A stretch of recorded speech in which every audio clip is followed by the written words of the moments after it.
Ce n'est pas...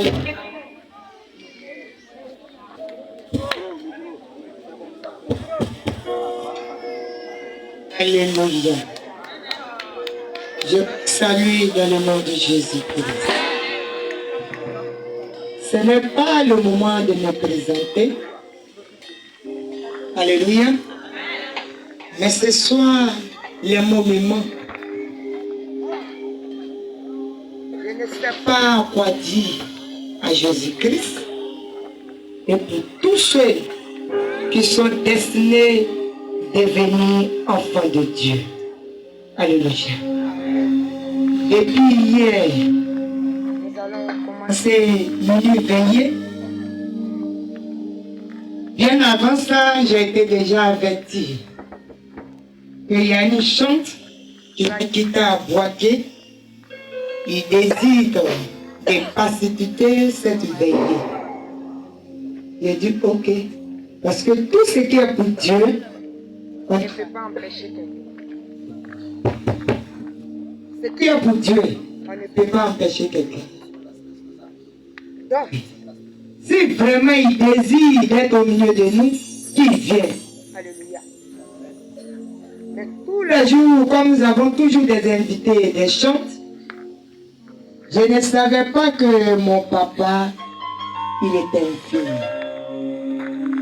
Hier, je m'ai appelé pour dire maman, les chantes sont arrivées. J'ai dit ok. Lorsque nous sommes rentrés au temple, dans les présentations, j'ai vu mon papa. Dans les conditions où il se trouve, sincèrement, j'ai été touché de mon cœur jusqu'au plus de mes pieds. Et j'ai fait un vœu aussi à Dieu. Si tu m'as fait sortir du tombeau, le monde est touché. Les veuves, les orphelins, les handicapés. Alléluia. Au cours de cette organisation, Dieu va me donner une révélation. En ce moment, je n'ai même pas encore de la nouvelle de serviteur de Dieu. Mon papa ici présent. Dans les visions, c'est comme les infirmes. Ils sont venus et dans la prière, ils ont reçu la guérison. Il y a eu des chaises. Je dis bien plus de 10 personnes qui ont reçu la guérison. Et des chaises, ils sont venus déposer devant ma porte.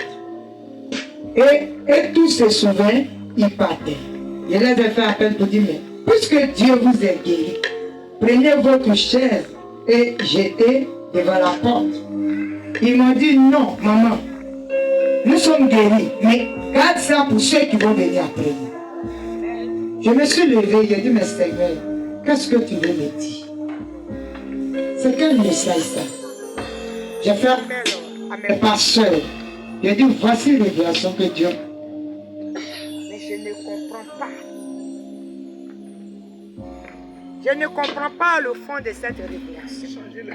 Mais je vais prier, quel que soit ce que Dieu veut me dire jusqu'à la fin de ce programme, que cela ne soit pas seulement dans le spirituel, mais que cela soit invisible. Et après cela, c'est là ils m'ont fait part que l'artiste éveille. La fréquence. Et lorsque j'ai vu l'artiste, j'ai fait un pas en arrière, j'ai vu, j'ai entendu, et je me suis rappelé de ce que Dieu m'a dit. Pendant que hier, ce serviteur de Dieu est en train de chanter, d'abord, j'ai fait une révision à moi-même d'abord. Et je me suis interrogée. Parce que, auparavant, j'avais honte de sortir à cause de mon handicap. Il a bien dit qu'il n'est pas né handicap. Il était né 3 ans après. L'ennemi l'a maintenu sur la terre. Moi aussi, je suis né 3 ans après. Je suis passé par un accident grave. La maison s'est écroulée sur moi. Tout ce qui était sur moi était dédommagé. Même les médecins disent que je ne vais jamais enfanter. Parce que mon dos s'est fendu en deux. Personne ne pensait qu'il allait vivre encore. De 6 heures jusqu'à 20 heures, qu'ils ont ont démoli la maison jusqu'à ce qu'on m'enlève. Ce n'est pas parce que ma tête est sortie dehors, mais l'Éternel des armées a préservé uniquement ma tête. Et tout ce qui est sur moi était devenu pâte. Je mangeais au salon, j'ai mis la main dans la marmite et puis la maison s'est écroulée. Vous voyez ma main?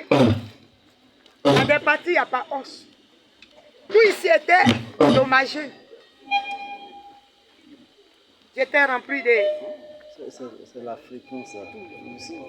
Trouver la bonne fréquence. Des paniques. Chaque année qu'on dit c'est la fête. Parce que j'aime m'habiller. Je m'habille, mes camarades vont sortir. Je prends encore pain, je me couche. Je tourne et je reste dans la maison parce que je vais en sortir. Quand j'arrive dans un public que les gens saluent, je croise mes mains. J'avais honte de saluer. J'avais honte de tendre ma main à une personne. Cela m'a permis assez d'années, à cause de mon handicap, même si j'ai faim, je ne mange pas en public. Parce que souvent quand je mange, d'autres viennent, tu manges avec la main gauche, ça me touche. Même quand je vais au marché, que je tends l'argent, il y a des femmes qui me refusent parce qu'on me dit, je les porte de malheur. Avec la main gauche. Au début, je coulais des larmes. Jusqu'à ce qu'un jour, Dieu m'a apparu dans un mur. Comme une lumière. J'ai entendu mon nom 3 fois. J'ai dit, mais qui m'appelle? Il dit, c'est ton Créateur. Pourquoi te culpabilité? Pourquoi c'est de panique? Si le monde ne t'aime pas, moi je t'aime. Je ne t'ai pas mis sur la terre pour toi.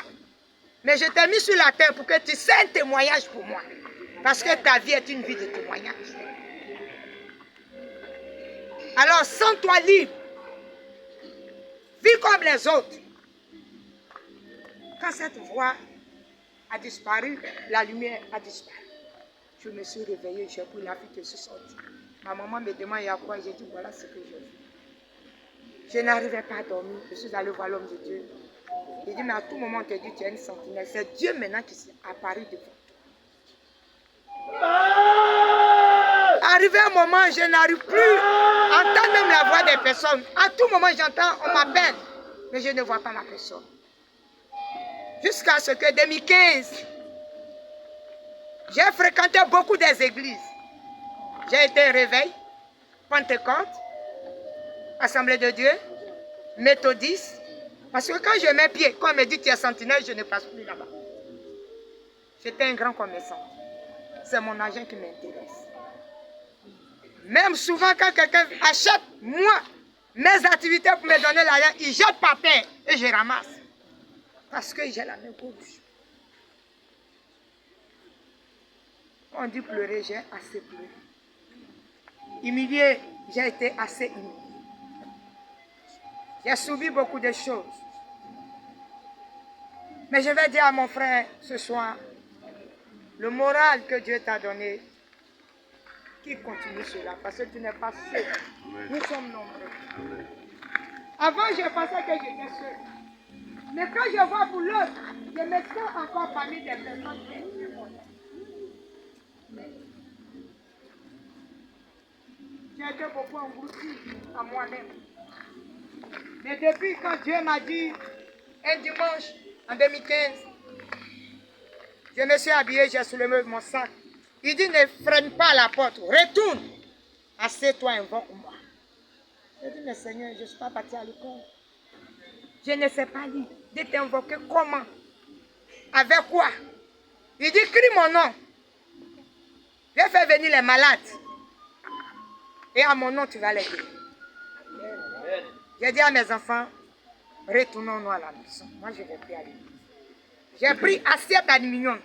Il y a encore des gens dans ces 28 logements qui peuvent témoigner. J'ai donné à mes garçons. J'ai dit tapis.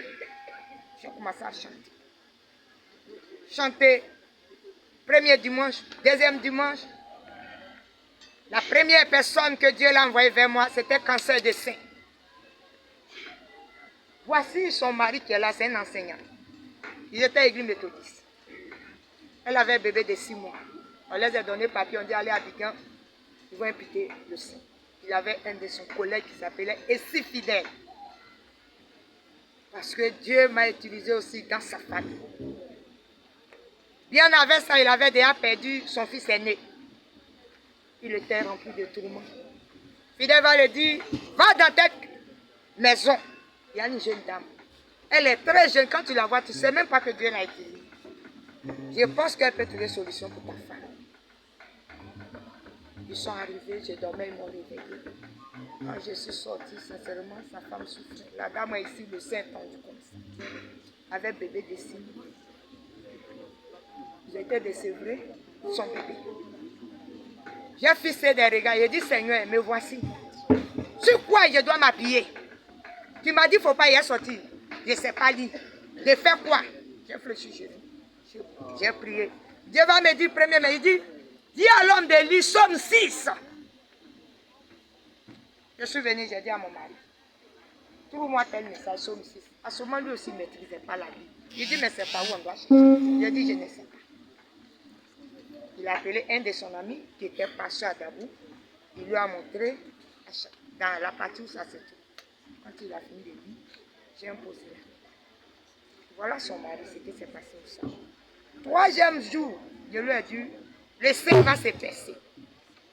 Appelle-eux. Je vous assure, depuis qu'elle est sortie dans le sein de sa femme, ça a rempli un petit seau. Les lotus, quand ils sont venus, j'ai mis de l'huile sainte et j'ai imposé la main, j'ai prié. Paquet de lotus, ils ont tout mis dedans. J'ai dit, va à l'hôpital, ils vont faire panser. Elle est partie. Après les pansements, la dame a été guérie.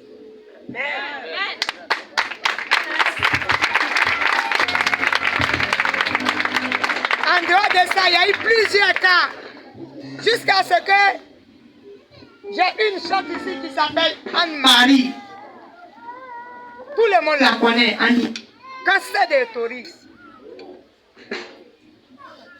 Dieu aussi l'a guéri. Moi que je n'étais rien, Dieu a utilisé ma main pour guérir cette dame. Depuis 2015, je n'ai jamais sorti pour évangéliser. Mais c'est Dieu qui évangélise. Depuis ce jour-là, je suis restée dans mon salon. Au bout de 2 mois, on ne peut plus contenir le salon. C'est là que j'ai demandé. C'était un coin de pépinière de EVA. Et on a commencé à déboucher. Je vais dire à quelqu'un ce soir, quand Dieu te donne quelque chose, le diable va te tenter par plusieurs portes. Il va passer même par ton enfant, par ton père, par ta mère, par ton mari, par ta femme. Mais il faut toujours résister. J'ai été mariée également. Mais aujourd'hui, je suis femme divorcée. Parce que pour ceux qui connaissent mon histoire, comment tu vas faire l'œuvre? Les âmes vont venir, tout l'église va remplir. Ça va retomber par des histoires. Quand 7 fois, à ce que je sois inscrit de la maison, j'ai abandonné l'église, je suis allé me mettre dans une maison, on peut dire inachevée, dans la boue. Mais tout ce que Dieu a dit sont pour moi. Ils m'ont cherché, ils m'ont trouvé en bourse. Jusqu'à ce qu'on me fait appel. J'ai vu que ce que je me suis accaparé de toi ne m'appartient pas. Viens récupérer. Et je suis revenu. Je suis revenu encore. Dieu a envoyé encore des âmes. C'est ça, il dit toujours, chaque église a ses fidèles. Je vais dire à les hommes de Dieu que personne ne dit tu as pris mon fidèle. Parce que nous n'avons pas de fidèles. C'est Jésus qui a fidèle. Si vraiment c'est Dieu qui prie, tu n'as pas de fidèles sur la terre. Parce que toi-même tu te dis pasteur, tu es fidèle. Tu es fidèle de Dieu. Mais dans quel droit tu dois avoir fidèle? Tu es un simple gardien.